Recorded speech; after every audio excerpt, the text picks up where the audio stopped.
પ્રદેશની રાજધાની લખનૌમાં હેવાનિયતની એક એવી હચમચાવી મુકતી ઘટના સામે આવી છે।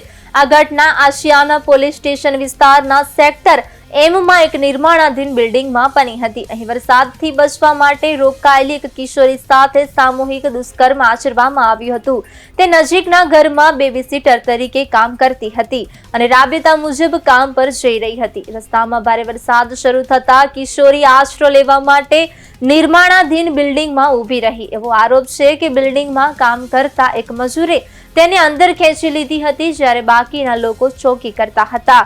જ્યારે પીડિતાએ વિરોધ કર્યો તો આરોપીઓએ તેના હાથ પગ બાંધી દીધા, તેની સાથે મારપીટ કરી અને તેના મોઢામાં કપડું ઠૂંસી દીધું। તેની સાથે સામૂહિક દુષ્કર્મ આચર્યું। જે મહિલાના ઘરે કિશોરી કામ કરતી હતી તે મહિલાએ કિશોરી સમયસર કામ પર ન પહોંચતા શોધખોળ શરૂ કરી। સ્થાનિક રહેવાસીઓને શંકા ગઈ અને તેમણે નિર્માણાધીન બિલ્ડિંગમાં શોધખોળ કરી, જ્યાં કિશોરી ત્રીજા માળે વ્યથિત હાલતમાં મળી આવી હતી।